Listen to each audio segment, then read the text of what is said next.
بتا رہا تھا پرویز مشرف کا ماشاءاللہ لگے 6 مہینے ہوئے ہیں اور ابھی دنیا میں وہ واقعات نہیں ہوئے جو بعد میں دنیا کی تبدیلی کا باعث بنے، لیکن ڈاکٹر صاحب اس میں کچھ پریڈکٹ کر رہے ہیں پاکستان کے حالات کو دیکھ کر۔ جو پہلے 35 صفحے ہیں ان میں وہی چیزیں آئی ہیں کہ جو ہم تقریباً اپنے پہلے حصے میں جن پر گفتگو کر چکے کہ تہذیب مغرب کی اٹھان کیا ہے، اس کے پیچھے کیا ہے، یہ چیزیں ہیں جو ڈاکٹر صاحب نے زیادہ علمی انداز میں بیان کی ہیں۔ اور اس کے بعد ایک چیز میں آپ کے سامنے رکھنا چاہتا ہوں وہ یہ کہ 1998 میں پاکستان ایٹمی دھماکے کر چکا ہے۔ ایٹمی دھماکے کرنے کا مطلب یہ ہے کہ زمانے کی نگاہوں میں اب آپ پوری طرح چبھنے لگے ہیں۔ 1999 میں ایک بلنڈر کر چکا ہوا ہے، وہ کرگل پہ چڑھنے کا بلنڈر، اور آپ کو یاد ہوگا کہ دنیا کے اخبارات میں اشتہارات چھپے تھے کہ پاکستان ایک روگ سٹیٹ ہے، یعنی بدماش ریاست ہے، سمجھ آئی؟ تو یہ بیک گراؤنڈ تھی، اور پھر ہم نے مار کھائی تھی، بری طرح مار کھائی تھی، پٹے تھے ہم، اور پٹنے کے بعد ہم کلنٹن کے جا کے پاؤں پکڑ کے ہم نے راضی نامہ کروایا تھا، جیسے آج اسلام آباد میں بیٹھ کے راضی نامہ ہو رہا ہے، یہ کبھی ادھر ہوا تھا۔ اور اس کے بعد ایک شفٹ آیا تھا، شفٹ کیا، امریکہ کی ساری مہربانیاں ہو گئی تھیں انڈیا کی طرف، اور ہمیں اس نے ٹھینگا دکھا دیا، اور جب مارشل لا لگا تھا تو امریکہ ہم سے اتنا ناراض ہوا، صدر کلنٹن، کیونکہ اس کی ساری ہمدردیاں نواز شریف کے ساتھ تھیں، اور اس نے پرویز مشرف کو بالکل کوئی لفٹ نہیں کرائی۔ وہ انڈیا کے پتہ نہیں 7 دن یا 10 دن کے دورے پر آیا تھا، اور پاکستان کے آنا ہی نہیں چاہتا تھا، بہت ہمارے کوئی تاجر لوگوں نے مجبور کر کے اسے یہاں پہ بھیجا تھا، لیکن اس نے یہ کہا تھا کہ میں پرویز مشرف سے ہاتھ نہیں ملوں گا۔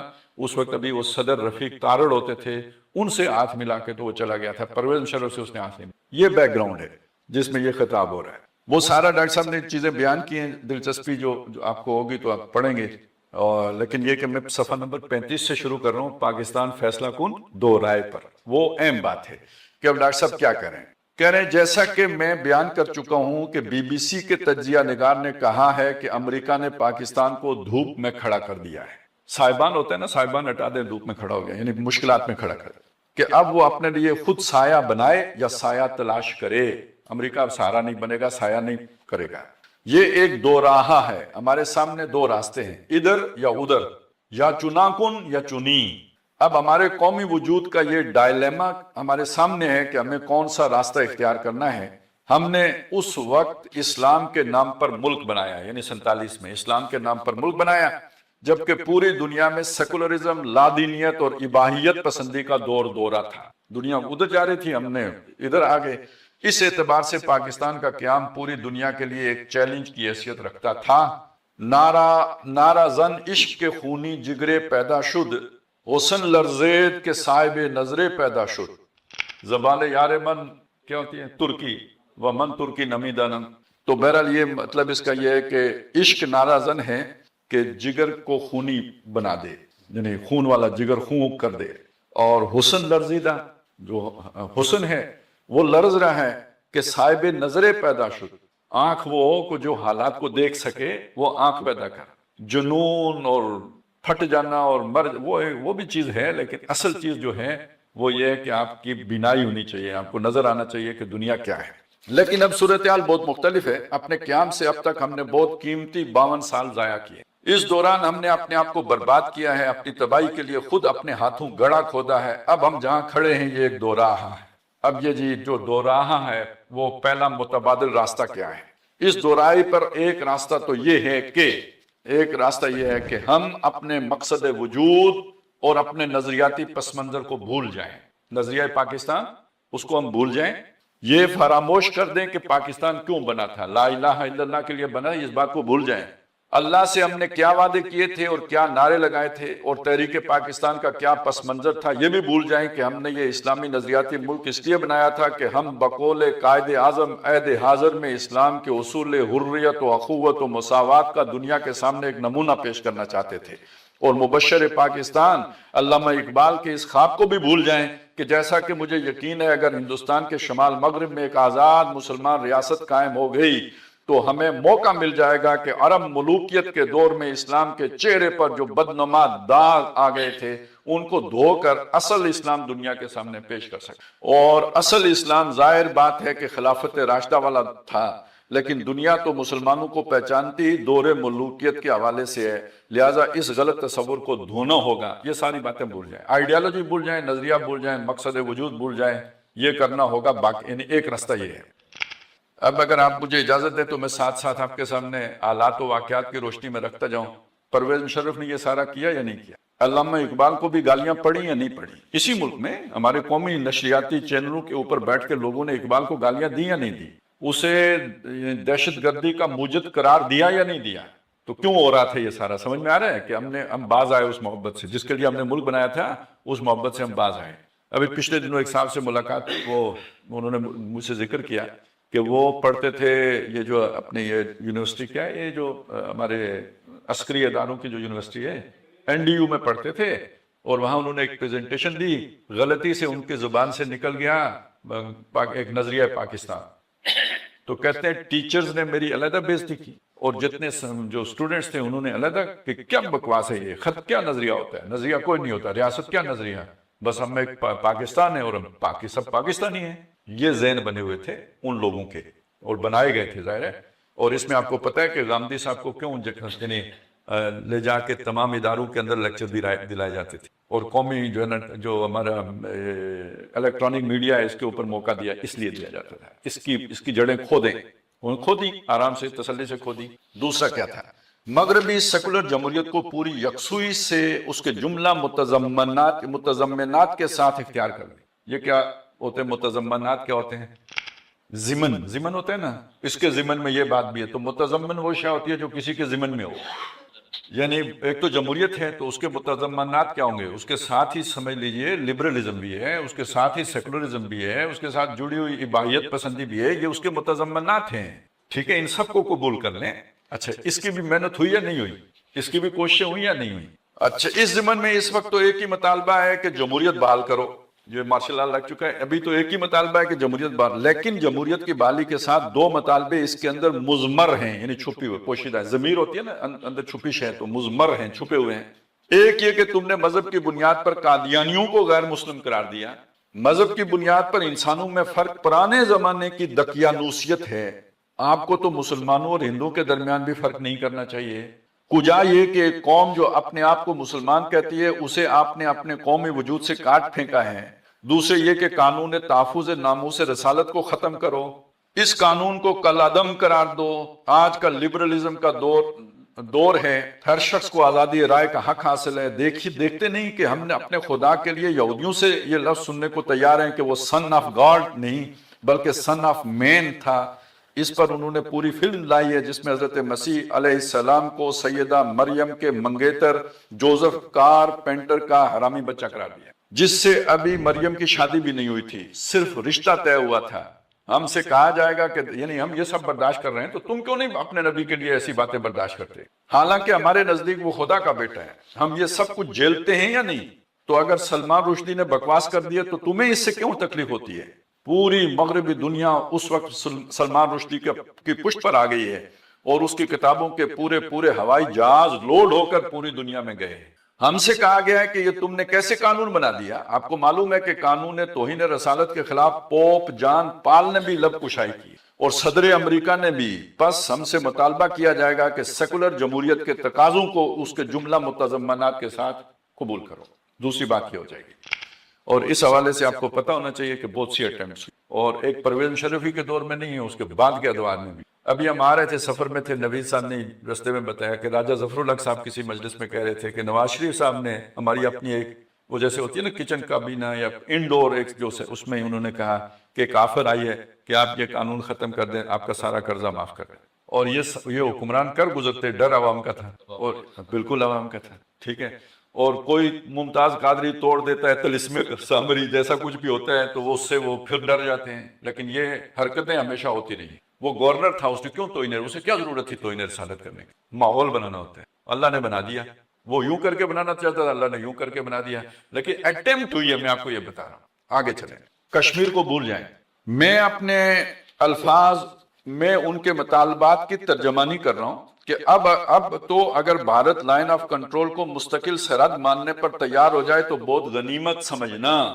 کبھی یہ دور تھا کہ بھارت یہ بات کہتا تھا کہ تم نہیں مانے، اب تو بھارت اس کو بھی نہیں مانے گا. وہ تو آزاد کشمیر پر حملہ کرنے کے لیے تلا ہوا ہے. آپ نے سردار عبد القیوم صاحب کا بیان پڑھ لیا ہوگا کہ آزاد کشمیر پر حملے کے لیے بھارت کی پوری تیاریاں ہیں. اور جس انداز سے آج واجپئی صاحب کا بیان آیا ہے، نوائے وقت کی سرخی تھی، اب مسئلہ کشمیر کا نہیں پاکستان، مسئلہ کشمیر کا نہیں پاکستان کا ہے، یعنی کشمیر کی باتیں کرتے ہو، پاکستان کی خیر مناؤ۔ آپ کو معلوم ہے جب واجپئی لاہور آیا تھا تو نواز شریف صاحب نے اپنے خلوص و اخلاص میں بھارت کے لیے خیر سگالی کے جذبات کا اظہار کرتے ہوئے کہہ دیا تھا کہ کشمیر کے بغیر پاکستان نامکمل ہے۔ نواز شریف صاحب کو واجپئی سے اچھے جواب کی توقع تھی، لیکن فوراً جواب ملا پاکستان کے بغیر بھارت نامکمل ہے۔ واجپئی کا یہ جواب اس وقت کا تھا جب وہ دوستی کا وقت تھا، انتہائی دوستی کی بلندی پر بھی اس کے دل کے اندر جو شے تھی وہ باہر آ گئی تھی۔ تین باتیں ہو گئیں، تو کیا خیال ہے کشمیر کا سودا پرویز مشرف خود کر کے نہیں گیا تھا جب باڑ لگا کے گیا تھا؟ یہ تو عمران خان کے دور میں تو آ کے عمل درآمد شروع ہوا ہے، معاہدہ تب ہو گیا تھا، اور یہ پرویز مشرف کر کے کشمیر بیچ کے گیا تھا۔ چار، اپنا نیوکلیر پروگرام رول بیک کریں اور سی ٹی بی ٹی پر فوراً دستخط کریں۔ سی ٹی بی ٹی ایک جیسے ایران نے این پی ٹی کیا ہے جو جس پہ اس نے دستخط کیے ہوئے ہیں، وہ یہ ہوتا ہے کہ میں جو ہے نا وہ مہینے کے لیے دوں گا اپنے جو بھی جو انسٹالیشنز ہیں، نیوکلیر انسٹالیشنز ہیں، ان کا معائنہ بین الاقوامی فورم کر سکے گا۔ سی ٹی بی ٹی یہ تھا کہ ہم فرسٹ اسٹرائک نہیں کریں گے، تو فرسٹ اسٹرائک جب آپ معاہدہ کر لیتے ہیں نا تو یہ نیوٹرلائز ہو جاتا ہے، کیونکہ آپ انڈیا کا روایتی جنگ میں مقابلہ نہیں کر سکتے تھے۔ ڈیٹرنس تو وہ تب ہے کہ جب آپ کہیں کوئی فرسٹ اسٹرائک کرے یا نہ کرے، ہمارا جب گردن پھنسے گی تو ہم فرسٹ اسٹرائک کر جائیں گے، ہم پہل نہیں کریں گے، رول بیک کریں اور سی ٹی بی ٹی پر فوراً دستخط کریں۔ ہم سے کہا جا رہا ہے کہ تمہارے دل میں یہ کیا خناس آیا ہے کہ تم نیوکلیر پاور بننا چاہتے ہو، کھانے کو تمہارے پاس دانے نہیں ہیں، تمہاری معیشت کا دیوالیہ نکل چکا ہے، یہ تو ہم نے تمہیں سپورٹ دے کر زندہ رکھا ہوا ہے، جیسے لائف سپورٹ ہوتی ہے کہ مریض پڑا ہوا ہے، اس کی اصل میں تو موت واقع ہو چکی ہے، لیکن یہ کہ مختلف نالیاں لگی ہوئی ہیں، دل کے اندر پیس میکر لگا ہوا ہے جو دل کو دھکے دے دے کر چلا رہا ہے، آکسیجن بھی لگی ہوئی ہے، یہ تمہارا معاملہ ہے۔ یہ 2000 کی بات ہے، ٹھیک ہے، اور ڈاکٹر صاحب مبالغہ نہیں کیا کرتے تھے، وہ بالکل صحیح بات کرتے تھے۔ تو تمہیں تو ہم چلا رہے ہیں، لہذا یہ عیاشی ختم کرو، یہ نیوکلیر والا پروگرام ختم۔ اب آپ کو سمجھ آ یہ وہ چیز تھی، وہ توہین رسالت والا مسئلہ وہ تھا کہ جو عوام نہیں برداشت کر سکتے، نیوکلیر والا مسئلہ وہ ہے جو فوجی نہیں برداشت کر سکتے۔ کیوں؟ وہ لڑنا نہیں چاہتا تھا، اسے پتا تھا جب تک نیوکلیر ہوگا نہیں لڑائی نہیں ہوگی، اور اگر نیوکلیر نہ ہوا پھر لڑنا پڑے گا تو مرنا بھی پڑے گا۔ تو یہ دونوں باتوں سے بچنے کا طریقہ یہ ہے کہ نیوکلیر رہے، اور یہ نیوکلیر وہ شے ہے جس میں کئی ہمارے سارے جتنے یہ حکومتیں گئی ہیں نا نیوکلیر کے چکر میں گئی۔ بھٹو صاحب کو کون لایا تھا؟ یہ نیوکلیر بم نا، ٹھیک ہے، ایٹمی طاقت۔ اچھا، بھٹو صاحب کو کون لایا اور کون لے گیا؟ ضیاء الحق کو کون لایا؟ کس نے جہاز پھاڑا؟ سب یہ سب آگے پھنستا یہاں پہ ہے مسئلہ۔ یہ دو چیزوں پہ ہم نے، ایک وہ توہین رسالت والا مسئلہ ہم سے نہیں حل ہو سکا ان کی مرضی کے مطابق، عوام کے ڈر کی وجہ سے، کیونکہ وہ امریکہ تو نہیں گرائے گا حکومت، عوام نہیں چھوڑے گی۔ اور دوسرا مسئلہ یہ ہوا کہ یہ جو نیوکلیر پروگرام کا معاملہ ہے، اسے اگر ہٹ گئے تو پھر لڑائی لڑنی پڑے گی، وہ نہیں لڑنی نہیں ہے، ٹھیک ہے، میں ظاہری بات کر رہا ہوں، باقی کسی کی نیت اگر اس سے ہٹ کر ہو سکتا ہے کسی نے خلوص و اخلاص سے بھی کیا ہو تو وہ اس کا اجر اللہ کے ہاں محفوظ ہوگا، لیکن جو جیسے ظاہراً نظر آتا ہے وہ اس کے اعتبار سے بات کر رہا ہوں۔ نمبر 5، جہادی تنظیموں کو کچل ڈالیں۔ اس ضمن میں ہماری حکومت نے ذرا جرأت مندانہ بات کی تھی کہ یہ جہادی تنظیم نے تم نے خود پیدا کیے ہیں، جہاد افغانستان کے ذریعے یہ جہادی تحریکیں برپا کی ہیں، تم نے خود ان کو دودھ پلا کر پروان چڑھایا، لیکن اب کیا ہوگا میں کچھ نہیں کہہ سکتا اور یہ کہنا بھی نہیں چاہتا، اس لیے کہ ہم نے یہ طے کر رکھا ہے کہ ہم اپنے ان اجتماعات میں وقتی سیاست پر بحث نہیں کریں گے۔ لیکن جو بات تھی ڈاکٹر صاحب 1993 میں شورا میں انہوں نے یہ بات کہی تھی کہ آنے والا وقت وہ ہے کہ جن لوگوں نے جہادی ٹریننگ کی ہوئی ہوگی انہیں زمین پناہ نہیں دے گی۔ اور یہ بات کیوں کہی تھی؟ ہمارے کچھ لوگوں نے کہا تھا کہ ہم بھی ٹریننگ کر لیتے ہیں۔ ان دنوں تو ٹریننگ کا جو ہے نا ماحول منڈی لگی ہوئی تھی، جو مرضی جائے ٹریننگ کرے، وہ بندہ پستول کی ٹریننگ تو اچھی لگتی ہے، ہر کسی کا دل کرتا ہے، فلموں میں دیکھ دیکھ کے کہتا ہے میں بھی گولیاں چلاؤں، تو وہ بہت سے لوگوں کو خواہش ہوئی تھی۔ تو ڈاکٹر صاحب نے یہ کہا تھا کہ یہ وقت آنے والا ہے ابھی کہ جن لوگوں نے ٹریننگ کی ہوگی ان کو زمین پناہ نہیں دے، انہوں نے پھر وہ وقت دیکھا۔ ساری جہادی تنظیموں پہ پابندی لگی یا نہیں لگی ہمارے ملک میں؟ ان کے لوگوں کو پکڑ کے یعنی سیلوں کے اندر جہاں پہ کوئی اصل میں تو قید تنہائی ان کی تھی نا، کوئی مل بھی نہیں سکتا ان کو۔ 6، طالبان سے تمام روابط ختم کر دیں۔ طالبان کے گھیراؤ کے لیے امریکہ نے جو اسکیم تیار کی ہے اس کے اندر اس کا ساتھ دیں اور اسامہ بن لادن کو پکڑنے کا ذریعہ بنے۔ یہ میں نے کون سی تاریخ بتائی تھی؟ یہ کب کی تقریر ہے؟ 2000 کی۔ پھر 2001 9/11 ہوا اور یہ سارا ہم نے کیا نا سارا۔ آگے چلیں۔ 7، دینی مدارس پر کریک ڈاؤن کیا جائے۔ اول تو انہیں ختم کرو. علیحدہ دینی مدارس دنیا میں اور کہاں ہیں؟ ترکی سے لے کر سعودی عرب تک کہیں بھی آزاد دینی مدارس نہیں ہیں. یہ سارے حکومت کے تحت ہونے چاہیے. اور یہ خطیب حضرات جو چاہتے ہیں جمعہ کے خطبات میں کہہ دیتے ہیں انہیں کنٹرول کرو. کیا ترکی یا سعودی عرب میں مسجد کا خطیب جو چاہے کہہ سکتا ہے؟ دینی مدارس کو ختم کر کے دینی تعلیمات کو کالجوں اور یونیورسٹیوں کے نصاب میں شامل کر دو. اور اسلامیات کا ایک مضمون تم نے پہلے رکھا ہوا ہے، کچھ مزید رکھ لو.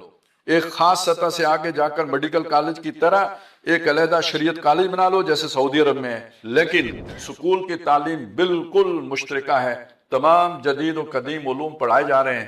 لیکن دینی مدارس کی یہ شکل جو خاص طور پر پاکستان اور ایران میں ہے، یہ ہمارے لیے ناقابل قبول ہے کہ یہاں دینی مدارس آزاد رہیں. واضح رہے کہ انگریز کے دور حکومت میں بھی ایران اور ہندوستان کے دینی مدارس بالکل انٹیکٹ رہے تھے. ایران میں تو انگریز کی براہ راست حکومت نہیں رہی، لیکن ہندوستان پر تاج برطانیہ کی حکومت کے دوران بھی دارالعلوم دیوبند انگریز کی ہر طرح کی مداخلت سے محفوظ رہا. بہرحال اب ہم سے مطالبہ ہوگا کہ ان مدارس کو ختم کر دو. میں نے وہ انگریز کے آنے پر دارالعلوم دیوبند کا ذکر پہلے سے بھی آپ سے کر رکھا ہے. اب یہ وہ جگہ ہے جہاں میں آپ کو بتاؤں کہ پرویز مشرف نے سٹینڈ لیا تھا. جہاں اس نے غلط کیا وہ بھی بتایا، جہاں اس نے ٹھیک کیا وہ بھی بتانا فرض بنتا ہے. اس جگہ پر بھی یعنی دباؤ آیا تھا اور اس نے کہا تھا کہ یہ ہمارے رفائی ادارے ہیں، پوری دنیا میں اس سے برابر مفت تعلیم کہیں نہیں دی جاتی جو ان اداروں کے اندر دی جاتی. یہ یتیموں کو پالتے ہیں. اس نے یوں کر کے تو اس کو ایک ٹویسٹ دیا تھا. اچھا وجہ کیا تھی؟ یہ تو اس نے ان کو سمجھایا. ادھر اللہ نے ایک ضرورت بنا تھی، مولانا فضل الرحمان ایم اے کو اللہ نے اتنی ووٹیں دلوا دی، وہ ایک طاقت بن گئے. اور وہ سارا مٹھی میں کس کے تھا؟ مولانا فضل الرحمان کے. اور مولانا فضل الرحمان اب دیکھیں، ہو سکتا ہے آپ انہیں گالیاں دیتے ہوں، لیکن اس موقع پہ ایک شاندار حکمت عملی کے ساتھ انہوں نے مدارس کو بچا لیا. یہ ہوتا ہے وقت کو اگر آپ سمجھیں گے تو صحیح فیصلہ کریں گے، اگر وقت کو آپ صحیح نہیں سمجھیں گے تو آپ سے صحیح فیصلہ نہیں ہو سکے.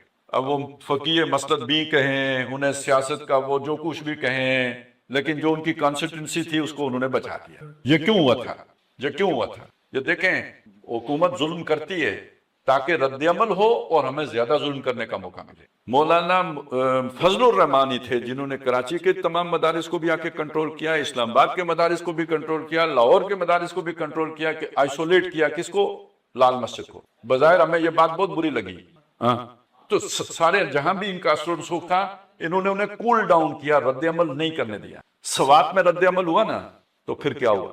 آپریشن ہوا، اور کیسا برا آپریشن ہوا. جہاں جہاں رد عمل آیا وہاں پہ بلڈوز کر دینے والا آپریشن ہوا، جیسے اسرائیل کرتا ہے فلسطین میں، ایسا آپریشن ہوا. یہ جو سارا اب دہشت گردی ہو رہی ہے یہ اسی کی پیدا کرتا ہے نا، ہمارے ایکشن کے ری ایکشن میں پیدا ہو رہی ہے. تو یہ لال مسجد کرایا گیا تھا ان کو دانا ڈال کے. میں سمجھتا ہوں کیسے کام کرایا جاتا ہے. یہ میں لال مسجد کے آپریشن سے پہلے آپ کو بتاتا ہوں. ڈاکٹر اسرار احمد صاحب کو ہمارے اسلام آباد کے ایک ملتزم رفیق تھے، عظمت ثاقب صاحب، آپ جانتے ہوں گے، عظمت ممتاز ثاقب صاحب، وہ وہاں کے بعد میں امیر حلقہ بھی رہے ہیں. ان کے کچھ جو ہے نا رشتہ داری بھی تھی ایک اول یعنی تیسرے چوتھے نمبر پہ جا کے پرویز مشرف کے ساتھ، تو کچھ ان کے سسرالی رشتہ دار جرنیل بھی تھے. تو ایک جرنیل صاحب نے بعد میں وہ خود بھی شہید ہو گئے ہیں، افغانستان جا کے شہید ہوئے ہیں، یعنی طالبان بن کر شہید ہوئے ہیں، لیکن اس وقت وہ ابھی وہ ادھر ہی تھے، اسلام آباد میں تھے. انہوں نے کہا جی ڈاکٹر صاحب سے ملنا ہے. ملاقات ان کے گھر اہتمام ہو گیا ہے، ملاقات ہوئی تو ڈاکٹر صاحب سے انہوں نے جو بات کہی وہ ذرا سنیے گا. انہوں نے کہا جی بہت حالات ملک کے خراب ہیں، یہ غلط ہو رہا ہے، وہ غلط ہو رہا ہے، یہ ٹھیک نہیں ہو رہا، وہ نہیں ہو رہا. تو اندر کچھ لوگ ہیں جو چاہتے ہیں کہ تبدیلی آئے. کیا ہے؟ تبدیلی آئے. تو تھوڑی سی ہم باہر سے کوشش کریں، باقی ہمیں جب وہ حالات بنیں گے نا تو ہم اندر سے تبدیلی لے آئیں. ٹھیک ہو گیا. اب میرا جیسا بندہ ہوتا ہے وہ تو کہتا جی چلیں اقامت دین تو بہت نزدیک آ گئی ہے. تو ڈاکٹر صاحب نے ان کو یہ جواب دیا، بڑا عجیب جواب دیا. اور سچی بات ہے نہ مجھے پسند آیا نہ عظمت ممتاز ثاقب صاحب کو پسند آیا. ڈاکٹر صاحب نے کہا کہ میں آپ کا شکر گزار ہوں، آپ نے مجھے اس قابل سمجھا، لیکن حقیقت امر واقعہ یہ ہے کہ ہماری جماعت ابھی اس قابل نہیں ہے. جو آپ ہم سے توقع لگا کے بیٹھے ہیں، ہماری جماعت ابھی اس قابل نہیں ہے. ہم نے کچھ تھوڑا بہت کر بھی دیا تو کھیر کھانے کوئی اور آ جائے گا، ہمارے ہاتھے کچھ بھی نہیں آئے گا. تو یہ بات ڈاکٹر صاحب کہہ کے چلے گئے. اور وہ جرنیل صاحب نے بھی بعد میں ہمیں بتایا کہ انہوں نے مجھے کولڈ شولڈر شو کیا ہے. ٹھیک ہے. اب آپ اندازہ لگائیں، یہ تو ڈاکٹر اسرار احمد تھا نا جس نے یہ کر کے چلے گئے. اب ایسا ایک کرنیل لیول کا بندہ مولوی عبدالعزیز صاحب کے پاس چلا جائے اور انہوں نے کہا جناب تھوڑا سا آپ چابی دیں تو باقی ہم کر لیں گے، یہ بات ہوتی. اور سچی بات ہے ایسا ہی ہوا ہے. کیونکہ میں جا کے مولانا عبدالعزیز صاحب سے ملا بھی ہوں، اور وہ جو باتیں میں نے کرنی تھی میں نے نہیں کی. وہاں پہ ایک عالم دین آئے ہوئے تھے، فیصل آباد کے کوئی عالم دین تھے، میں تو ان سے واقف بھی نہیں تھا. جو میں نے کرنا تھا سب انہوں نے کیا، اور میرے سامنے انہوں نے مولانا عبدالعزیز صاحب کو بالکل جسے کہتے ہیں نا منہ بند کر دینا، وہ کر دیا بہت میٹھے طریقے سے اپنے دلائل سے. وہ جو بات کہتے تھے اس کا وہ ایک اور سوال کھڑا کر دیتے تھے، بالکل چپ. اور آخر میں پتہ ہے مولوی عبدالعزیز صاحب نے کیا کہا؟ انہوں نے کہا ہمیں مبشرات ہیں. اچھا، اس وقت مبشرات کا مطلب ہم یہ سمجھے کہ خواب شاب دیکھیں. مبشرات خواب میں آپ نے کوئی بشارت ہوئی ہے تو وہ مبشرات ہوگی. اب سمجھ میں آتی ہے وہ کسی کرنل نے بشارتیں دی ہوئی ہوگی کہ اس طرح بندے پھنستے ہیں. وہ پھر کرنل صاحب فون ہی نہیں اٹھاتے جب آپ پھنس چکے ہوتے ہیں. پھر دوسرا کرنل آ جاتا ہے مونچھوں والا، پہلے داڑھی والا آتا ہے، مونچھوں والا آ جاتا ہے، یہ چٹپٹا آ جاتا ہے. یہ ہوتا ہے، اس کو سمجھ لیں. یہ جو طریقہ واردات ہے یہ کسی ہمیں دادا جی نے بہت پہلے بتا، پولیس والے کسی کے نہیں ہوتے، ان سے دوستی کا کوئی فائدہ نہیں ہے. ٹھیک ہے، یہ تو آپ کو بھی تجربہ ہے. وکس اعلیٰ ذالک، یہ جو سرکاری لوگ ہوتے ہیں یہ کسی دوستی کے نہیں ہوتے. بس یہ جب تک مطلب ہوتا ہے، جب آپ پھنستے ہیں کوئی دوست کام نہیں آتا. بھئی یہ سمجھ لیں. تو دہشت گردی کا نام لے کے یہ مدارس کو بھی گویا ختم ماحول بنایا جاتا ہے نا، وہ ماحول بن گیا. 8 ورلڈ بینک، IMF، WTO اور اس کے ذیلی ادارے ٹرپس کے تمام تقاضوں اور مطالبات کو پورا کریں. یہ آپ کو کوئی سمجھ آئی؟ IMF کے تقاضے تو ابھی بھی ہمیں پھنسا کے رکھے ہوئے ہیں، نکلتے ہیں پھر پھنسا دیا جاتا ہے اس میں. WTO ورلڈ ٹریڈ آرگنائزیشن، وہ اس سے گویا آپ کی پوری معیشت ان کی مٹھی میں چلی جاتی ہے.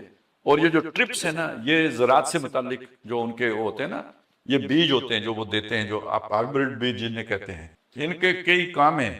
ویسے تو یہ خصی بیج ہوتا ہے، یعنی یہ DNA اس کا موڈیفائی ہوتا ہے، یہ خصی ہوتا ہے. یہ بیج آپ نے لگا دیا تو اس کے بعد جو بیج حاصل ہوگا اس سے فصل نہیں ملے گی، یعنی ہر دفعہ نیا بیج لینا پڑے گا. اور میرا یہ ذاتی تجربہ ہے کہ جس زمین میں آپ ایک دفعہ یہ بیج لے ہیں، اگلے 3-4 سال دوسرا بیج اگتا ہی نہیں ہے. یہ بھی کچھ اس کے اندر چکر ڈالا ہوا ہے. یہ بھی ہوا ہے، یہ خود میرے ساتھ ہوا. ایک دفعہ میں نے مکئی کے وہ لگا دیا، اس کے بعد ہم اپنی مکئی لگاتے رہے، کئی سال ہوئی نہیں. پھر میں نے کہا چھوڑ دو، ادھر کوئی اور سرسوں وغیرہ لگاتے ہیں، کچھ کرتے ہیں. پھر کوئی جا کے اب وہاں پہ مکئی ہونا شروع. تو اس کا نتیجہ کیا نکلے گا؟ بیج ان کا، زمین ہماری. اور ابھی تو ہو سکتا ہے مفت دیں. جب یہ زمینیں ان بیجوں کی عادی ہو گئیں تو اس کے بعد ریٹ ان کے، تو محنت ہماری، فائدہ سارا ان کا، جو ریٹ مرضی مقرر کر رہے ہیں. اس کی بھی قانوناً پابندی، یہ یورپ میں ہو چکا ہوا ہے. آپ اپنا بیج زمین میں بو ہی نہیں سکتے، قانوناً منع ہے، سزا ہو جاتی ہے، جیل چلے جاتے ہیں لوگ. ویسے میں اور نوید صاحب نے ایک اور کام بھی کیا تھا. ہم نے وہ یہ والے بیج اپنے بیجوں کے ساتھ جو ہے نا ایک ہی کھیت میں بو دیے تھے، مکس کر کے. ایک لائن یہ لگا دی، ایک وہ لگا. ٹھیک ہے.